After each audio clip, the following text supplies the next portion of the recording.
Hello neighbors, it's Brad here at eTrailer, and today we're going to be taking a look at installing the Curt 4-pole trailer wiring harness on a 2021 Nissan Rogue. And this is going to be a great addition. If you have a Hitch on your Rogue and you plan on pulling a trailer, or even if you don't, it's always nice to have 4-pole wiring. That way you can get your lighting functions, including your running lights, turn signals, and brake lights. So if you ever do have to pull a trailer, you'll be able to plug that in, and that'll keep you safe and legal out on the road. Now this kit is a custom fit for the Rogue, meaning that it uses factory style connections that tap into your taillights, so there's no cutting required on your factory wires. You just plug those in and it makes it super easy. The rest of the installation really just involves routing your wire up to the battery and tapping in with a fuse holder to 12-volt power. Now with that being said, you have an inline fuse as well as a module. It's going to keep everything protected, so even if you have faulty wiring on your trailer, you don't ever have to worry about adding 4-pole wiring and it causing issues on your OEM electronics. So with that being said, there's not a whole lot else to cover. Let's hop into the installation. But if you kind of take a look at the video and maybe think, I don't have the place, time, or want to do that, you can reach out to our dealer locator to find someone close to you. That way you can still get that 4-pole wiring installed and be able to tow those trailers. But for those of you that are going to be doing this yourself, I'll walk you through step by step to get this wiring installed. So let's take a look at that. To get our taillights removed, you're going to want some plastic trim tools because a lot of times the Rogues have very tight taillights to be able to pop them out. And the first thing that we'll need to do to get the hardware out is this plastic cover. If you just kind of wedge that plastic trim panel tool, you can just start to pull this out. There's a few clips and it should come out fairly easily. So it's got a center clip here and then these small tabs. Kind of work on this one and then just try to pop this out. And that's going to give you access to two 10mm screws. So we'll get those removed.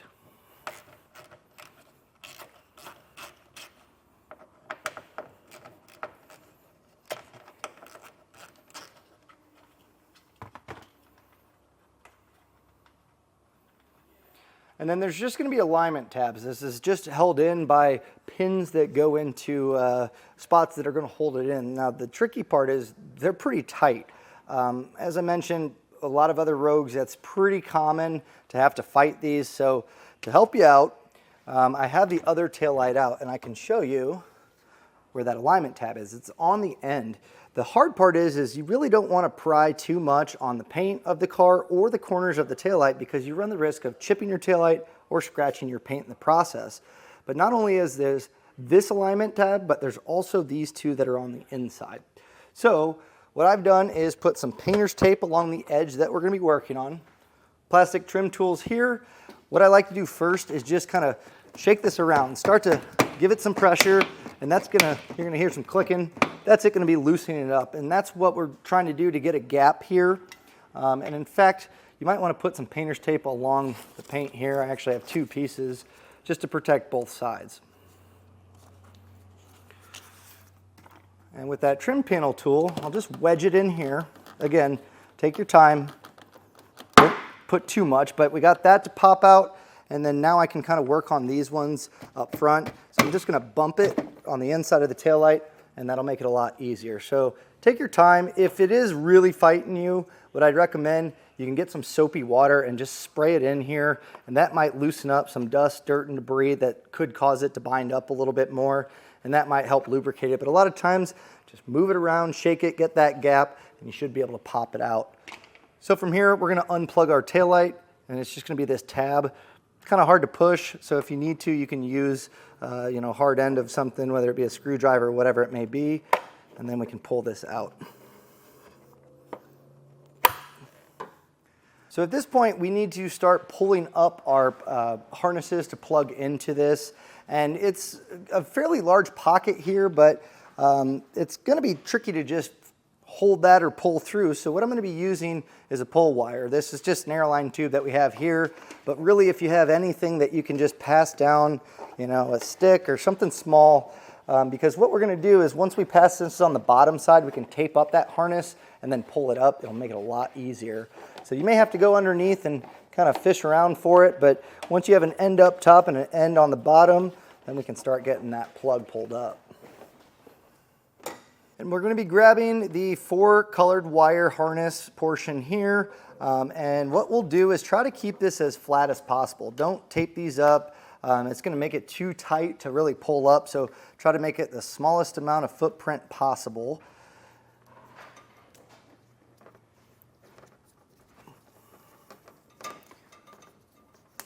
And with that taped on, you may kind of help it up, but we should be able to get this pulled up.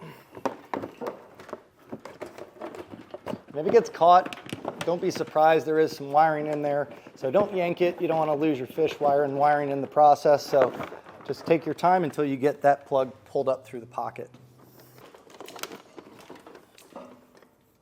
And you may not have a ton of extra slack as you pull it up, but you should be able to have enough to where we can make our connection. So as I mentioned, it's an OEM style connector. So we'll just take our plug that we have here, plug it into the corresponding end, make sure it snaps into place. And then on this one, we had that ground wire. So we have that. It's pretty far down here. I'm going to see if I can't get a little bit more slack because I'm not seeing a factory ground that we can just attach to. So we are going to be using a self-tapping screw to get this grounded properly. Now to get our ground wire in place, the self-tapper that we're using is going to be a 1/4 inch drive. This is the one that's included in our kit. And I think on this shelf here is a good spot. So if you want to, you can use a small drill bit to create a pilot hole. And that way it makes it nice and easy to get this started. But if you have an impact like we have today, it should go in fairly easily. Now, you don't need to get crazy here. You want it snug to where the ring terminal won't spin, but any more than that, you run the risk of creating threads that will strip out, and then it's going to be a loose connection. So I recommend just kind of bumping it in place. And once tight like that, make sure that the ring terminal can't move, and you're good to go. Going underneath, we're going to grab our green wire, which goes over to that passenger taillight. So if you have that out already, we're going to be pulling this up with that pull wire just like we did on the driver's side. Very similar process. So I got our green wire pulled up and plugged in. So at this point you can put your taillights back in, but following our wire, you can see I just zip tied it up along the hitch. And then as I made my way over with our 4-pole, leave yourself enough slack to where you can pull it, a trailer up and be able to plug that in. And then as I went over, pulled this slack, and we really aren't left with a ton of excess here. And that's why I said don't zip tie until you get everything pulled down. So the next thing we need to do is connect our power wire and then get our module mounted up. Something that I might point out though, if you're not really happy with this 4-pole wiring and the way that it looks, something you can do is just put a little bit of wire loom around here with some electrical tape. That'll really clean it up and give it a cleaner look. So I'll do that real quick and then we'll grab our power wire and get this attached. With our power wire, we're going to strip back the end of the spool that we had. And included in the kit, they have a yellow butt connector. It's just a standard butt connector.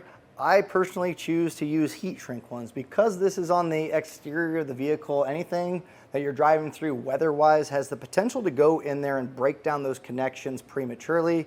Whereas a heat shrink butt connector, it's going to work just like a normal one, but once you heat it up, it'll shrink around it, creating a watertight seal. So definitely an easy way to prolong the lifespan of your wiring. If you have any available or you want to pick some up, it's probably worthwhile doing. And when we get up to putting our fuse holder in the engine bay, it's going to be a similar concept. Just grab a bag of them. They're really nice for applications like this. So crimp down, I'll grab my heat gun and get this all shrink. With our power wire attached, now all of our slack should be taken out, and whatever's left we need to get our module mounted up with. And they include a double-sided adhesive, but again, just because this is on the exterior, it is going to see just weather long term, and we don't want this dangling down or wires making contact with the exhaust. So other way to mount it up, you'll have this tab and you can run a zip tie on that and your excess wires, and there's a small pocket up here with the wire loom. That's going to be a good spot to do it. The main thing is it's up out of the way and nice and secure so it's not going to fall down. So I'll get this zip tied up. I got that all zip tied up, all the excess wires, and this is going to stay in place. They really can't pull this out for it to make contact with anything. So at this point, we're going to grab our power wire and we're going to start routing this up to the battery. The battery on this vehicle, I believe, is located on the driver's side. So as I route this, I'm going to try to keep it on that side before pulling it up in the engine bay. And there's a lot of moving parts on this vehicle, as well as every vehicle, but our goal when running this is to avoid any hot parts, moving parts, or spots where this might get chafed. So following factory wire loom is generally a good way to do it, but I'll get this routed up and then show you the path that I took so you can follow it at home. I routed the wires, and I'm going to try to keep this as easy as possible on you. I left the zip ties so you can see where it's at. I'll go back later and trim them, but I went up over the hitch and zip tied this before making my way up over our cross member here and zip tied along to that cross member to keep that out of the way. From here, I routed it over and used the fuel tank strap to kind of hold this in place, and then routed it over. My whole goal was to get it under this underbody panel and make it a lot easier. So I zip tied it up here, and then underneath there's just plastic push pins, and if you get those removed, you can peel this down and run the wire up, and it's going to keep it nice and safe. And then from here, it gets a little bit tricky as well, but I just kind of routed this under this plastic, a few more plastic push pins before making it to our tunnel. And at this point, we're going to use a pull wire method to feed this up, again, making sure to avoid any hot or moving parts. And that way we can get this attached to our battery. So I'll feed down my pull wire and get the rest of the wire pulled up. Now, I pulled up our wire. I have it going alongside our air box and kind of this ECM here by our battery. And we're going to have extra slack. That's totally fine, but I like to try to make sure it's as clean looking as possible. So what I do is get the fuse holder, and we're going to get this attached first, and then we can figure out where we need to cut this. So peel back the pre-stripped, and I'm going to strip this back just a little bit more so we have a little better connection. And we'll take our ring terminal and crimp that down.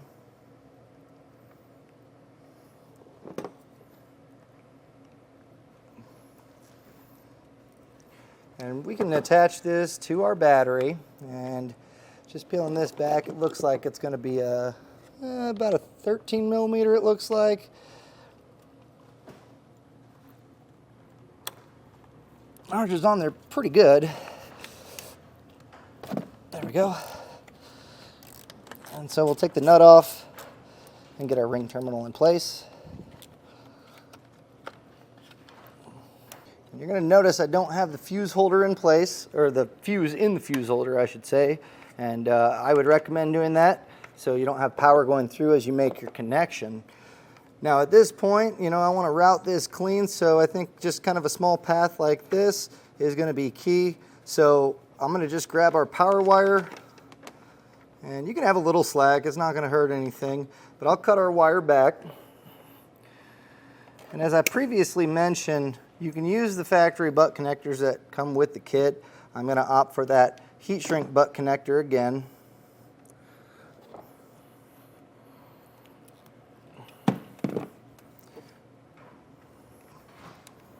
I'm going to strip this just a little bit more.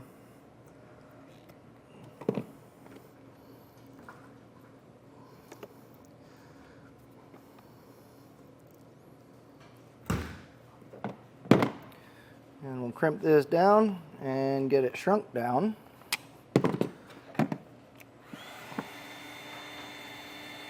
Now we'll grab our fuse holder and we'll put this in place and cap this up. And I'm going to just zip tie up our wires a little bit here so they're not loose in the engine bay. And from here, that's really going to be it for the installation. But before we hit the road and just start trying to tow, we need to test to make sure that it works. We're going to be using a 4-pole tester, but if you have your trailer available, now's a good time. Hook it up and we'll run through the light signals and make sure it's all working properly. Now when we go through the light signals, you want to check all of the functions. So that's going to be our running lights, left turn signal, right turn signal, and then finally our brakes. Now once you confirm that it's all working properly, you can go ahead and either use your dust boot to cap that up to your safety chain loop, or hook up to your trailer, plug in your wiring, and now you can safely go down the road having all those light functions. So fairly easy install overall, and definitely a great addition to a hitch. So hopefully this helped you get your Curt 4-pole trailer wiring harness installed on your 2021 Nissan Rogue.